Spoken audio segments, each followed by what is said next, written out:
Welcome to this video summary of Gowling's top expropriation cases in 2022, a year in review. This presentation is a video summary of our annual paper, A Year in Review, featuring the top expropriation cases in the past year. The summary presentation will highlight a number of important issues and key takeaways for those involved in the expropriation process. My name is John Doherty, and I'm the leader of Gowling's National Expropriation Law Group. Our National Expropriation Law Group represents both claimant landowners and government authorities across the country. Our group of more than 20 practitioners is a multidisciplinary team of lawyers, land use planners, and clerks from all across our Canadian and UK offices. We are presenting today on 5 of the most notable cases on both substantive and procedural issues arising in different jurisdictions across Canada. 2 of our cases will deal with constructive expropriation. 2 of the cases will address injurious affection, and our last case will deal with offers. Our speakers today include the following. First up is Kevin Diaz, who will be speaking on the Supreme Court of Canada's recent decision in Annapolis Group versus Halifax Regional Municipality. Kevin is an associate in the firm's Waterloo Region office, where he practices in the area of municipal law and expropriation law. He is a member of the firm's Canadian Expropriation Law Group and Municipal Law Groups. Secondly will be Mila Badran, speaking on the Duprat decision by the Quebec Court of Appeal. Mila is a partner in our Montreal office, where she works primarily in the areas of civil and commercial litigation. Our third speaker will be Emily McCartney, speaking on the case of Sabo versus AltaLink. Emily is an associate in the advocacy group in the firm's Calgary office. In addition to expropriation and municipal law groups, Emily is also a member of the commercial litigation and professional liability group. Our fourth speaker will be Jessica Chen, speaking on the Group 3 Diversified versus Winnipeg case. Jessica is an associate in our firm's Toronto office. Jessica practices in the municipal law and civil litigation area with a focus on real property disputes, land use planning law, expropriation, and municipal tax assessment. Our final speaker will be Alice Mihalescu. She'll be speaking on the case of Cho versus the Ontario Minister of Transportation. Alice is an associate in the firm's Ottawa office. Her practice focuses on municipal law, including land use planning, expropriation, and municipal tax assessment. Kevin, to start us off, please tell us about this interesting case from the Supreme Court of Canada. In late October 2022, the Supreme Court expanded the doctrine of de facto expropriation or constructive taking in the decision Annapolis and Halifax. De facto expropriation occurs where an authority has not taken legal title to land, but has regulated land to such an extent that the property is effectively lost. In cases of de facto expropriation, compensation is required at common law. In terms of the facts of this case, the Annapolis Group acquired over 900 acres of undeveloped land in Halifax, which it intended to develop and sell. In 2006, the Regional Municipality of Halifax adopted a planning strategy that included Annapolis's land to be a proposed regional park, but the land was actually zoned as future service residential development, not park. To trigger the residential zoning for development, Annapolis had to apply for a secondary plan, which it requested and which Halifax refused. In the meantime, Halifax put up signs on the Annapolis lands that encouraged members of the public to use the lands as park. Now, the leading case on de facto expropriation up until Annapolis was a 2006 decision known as CPR. In CPR, the Supreme Court held that a de facto expropriation occurs when 2 requirements are met. The government authority must acquire a beneficial interest in the property or flowing from it, and the property owner must lose all reasonable uses of the property. In Annapolis, the Supreme Court did 2 important things. First, it did not depart from precedent, but expanded the first part of the CPR test, saying that beneficial interest should be interpreted broadly to mean an advantage to the government actor. This means that a claimant does not need to establish that an authority has actually acquired the property. The majority also held that an authority's motive can be used as supporting evidence in making out a claim for de facto expropriation. Importantly, the majority noted that not all land regulation will result in constructive taking, which was actually a reason why 4 of the justices dissented, saying that the majority's broader interpretation dramatically expands the potential liability of municipalities with land use planning in the public interest. The new approach following the Annapolis decision clarifies that legal analysis should focus on the substance or effect on the landowner, rather than the form or nature of acquisition by the authority. Next, Mila will discuss a similar case arising in Quebec. Hello, I will be speaking today on the decision Duprat versus City of Mascouche rendered by the Quebec Court of Appeal in 2022. As background, Mrs. Duprat owns a woodlot located in the city of Mascouche in Quebec. The municipal bylaws initially allowed for residential use on about 70% of the land, with the remainder zoned for conservation. In 2006, the city rezoned the owner's land to 100% conservation, thus prohibiting any construction on the land. The bylaw, however, allowed for forestry and maple syrup production. The parties engaged in discussions regarding potentially modifying the bylaw or the city acquiring the land. In 2016, the city confirmed that it had no intention to purchase the land. The owner then filed a claim for constructive expropriation, claiming compensation equivalent to the value of the land, valued at a little more than $4.5 million in 2015. The Superior Court of Quebec ruled that the rezoning deprived the owner of any reasonable use, making it a constructive expropriation. The court partly granted the owner's claim for $436,000 on the basis, notably, that the value must be assessed at the time of the rezoning in 2006. The owner appealed the decision regarding the valuation, and the city filed a cross appeal claiming there was no constructive expropriation and the recourse was prescribed. The Court of Appeal confirmed the Superior Court's ruling. The court explained that to amount to constructive expropriation, restrictions imposed by a municipality must have the effect of eliminating any reasonable use of the property. In the case at hand, although the rezoning did not remove all uses of the land, the residual use was so limited that it could not constitute a reasonable use. While the city had the power to put the restrictive conservation zoning in place, it still has the obligation to compensate the owner whose rights were significantly affected. With respect to the valuation of the land and the prescription argument, the court mentioned that it must be assessed when the owner's recourse has been crystallized, namely in 2016. The Court of Appeal remitted the case back to the Superior Court for determination of a fair compensation to the owner. Of note, the city submitted an application for leave to appeal to the Supreme Court of Canada, which was denied. One of the takeaways from this decision is that landowners must be diligent when receiving rezoning notices and assess the uses permitted. As for the municipalities, they should take into consideration the potential impact on the uses of the land. In certain circumstances, it may be a sign of constructive expropriation.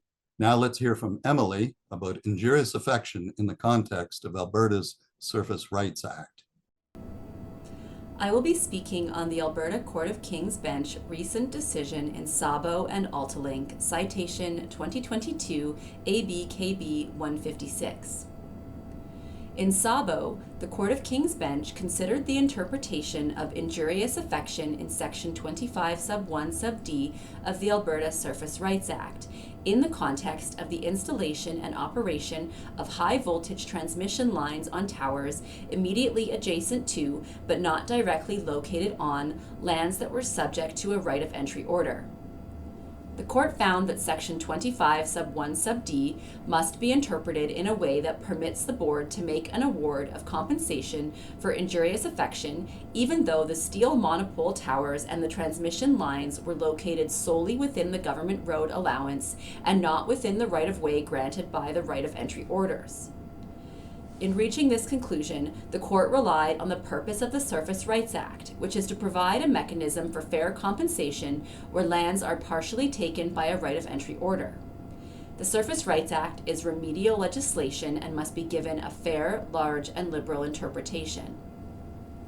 Altalink, the operator, advocated for an interpretation of Section 25 sub 1 sub d that was consistent with the old common law rule that permits compensation for injurious affection only when the loss arises from the operations of the operator on the area taken.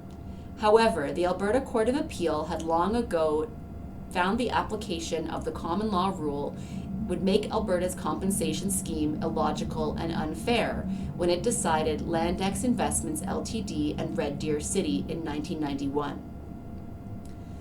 The Court of King's Bench drew the line between those who are subject to a right of entry order and those who are not, rather than whether the transmission towers were situated a few feet within the right-of-way or a few feet outside the right-of-way.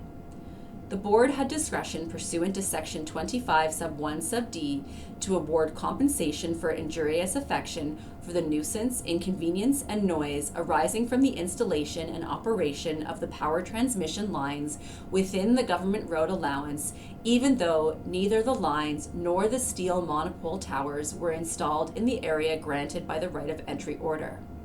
Next, Jessica will discuss an injurious affection decision from the Manitoba Court of Appeal. In Group 3 Diversified Inc. and the City of Winnipeg, the Manitoba Court of Appeal ordered a rehearing of an order of the Land Value Appraisal Commission assessing compensation for injurious affection on a partial taking. The Court of Appeal found the Commission's decision to be so deficient and replete with errors that it could not conduct its appellate review and required a new hearing in accordance with the guidance provided in its reasons. As such, the Court of Appeal's decision is instructive on the applicable legal principles on injurious affection cases. The Court of Appeal also considers the relationship between Section 27, Sub 2, Sub D of Manitoba's Expropriation Act on the exclusion of illegal uses from compensation and Section 30, Sub 1 of the Act on injurious affection. The City of Winnipeg expropriated part of the subject property for the purpose of realigning and extending a roadway. Previously, there was a median cut in the middle of the public road, which permitted vehicles, including trucks, to access the subject property. However, the median cut was not directly aligned with the property's driveway, such that left turns, while possible, had to be done illegally. As part of the road construction, the median cut was eliminated and a new road and a new median were built, in part on the expropriated land. The claimant advanced an injurious affection claim on the basis that the expropriation and road construction made it less desirable for tenants due to loss of curb appeal, but primarily because the elimination of the median cut significantly reduced truck access to the property.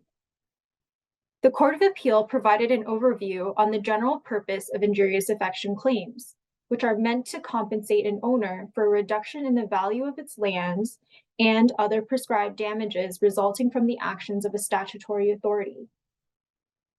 In the case of a partial expropriation, compensable injurious affection claims are divided into three categories under Section 30, Sub 1 of the Act. 1, compensation for any reduction in market value of the remaining land of the owner caused by the expropriation of the part. 2, compensation for the damages sustained by the owner as a result of the existence and the use but not the construction of the works upon the part of the land expropriated.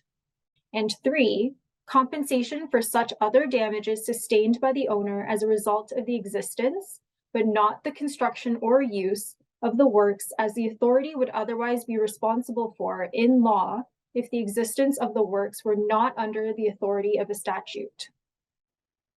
With respect to the elimination of a left turn into the subject property, the Court of Appeal agreed with the city that the left turn through the previous median cut was illegal under the Highway Traffic Act. As such, the next step in the analysis is to determine if it is an illegal use only of the median cut, or if the completion of the left turn into the property resulted in illegal use of the property as well. The court noted that if it was an illegal use of the property, in a market value analysis, the ability to make the left turn would be excluded from consideration under Section 27 sub 2 sub D of the Act and left the final determination to be made by the Commission on a rehearing. However, Section 27 sub 2 sub D of the Act does not apply to injurious affection claims, and the Commission should have considered the 3 possible categories of injurious affection under Section 30 sub 1 of the Act and whether any applied to the closure of the median cut. For our last case, Alice will tell us about an interesting case dealing with statutory offers under Ontario's Expropriations Act. Our next case is a decision from the Ontario Land Tribunal about statutory compensation offers under Section 25 of Ontario's Expropriations Act. In Chowan, Ontario, the Ministry of Transportation, a portion of the claimant's property was expropriated as a fee simple interest in March of 2011. On May 31st, 2011, Ontario's Ministry of Transportation, the MTO, made an offer under Section 21 sub 1A of the Act in the amount of $458,000, representing total compensation for all interests in the land. The MTO also made an offer under Section 25 sub 1B in the amount of $24,400 as immediate payment without prejudice to the expropriated landowners seeking further compensation under the Act. These offers were based on an appraisal report obtained by the MTO for the purposes of Section 25 offers, which were served on the claimants. The expropriated landowners accepted the Section 25 sub 1B offer in 2012 and at no point rejected the Section 25 sub 1A offer. On December 20th, 2013, the MTO purported to withdraw and replace the Section 21 sub 1A offer with a new offer of $24,400. However, the MTO did not serve a new appraisal report along with the new Section 25 sub 1A offer. On December 14th, 2021, the expropriated landowner accepted the original Section 25 sub 1A offer, arguing that the MTO could not rescind the original offer and that it remained open for acceptance once made. The Ontario Land Tribunal was required to determine whether the MTO withdrew its original Section 25 sub 1A offer, and similarly, whether doing so was permitted under the Expropriations Act. It also considered whether the delivery of a new Section 25 sub 1A offer was in accordance with the provisions of the Act. Notably, the motion did not involve a request for determination of the value of the proportion of the expropriated lands, or a formal determination of the total compensation payable. Rather, the only issue was whether the original Section 25 sub 1A offer was properly withdrawn. In the circumstances of this case, the tribunal found that the MTO did not effectively withdraw the original offer. As such, even though the claimants accepted it 10 years after it was made and 8 years after the purported new offer, the acceptance was valid. The tribunal agreed that the Expropriations Act is intended to provide a complete code governing the expropriations process and compensation. As there was no jurisprudence on point regarding whether a Section 25 1A offer remains open for acceptance once delivered, counsel for the claimants argued that other provinces provide for withdrawal or amendment of a Section 25 offer, like Manitoba and British Columbia. Ontario's legislation does not contain any language permitting withdrawal of such offer. Significantly, the MTO's position that the Section 25(1)A offer was spent once the Section 25(1)B offer was accepted was not communicated to the claimants when they accepted the Section 25(1)B offer in December 2021.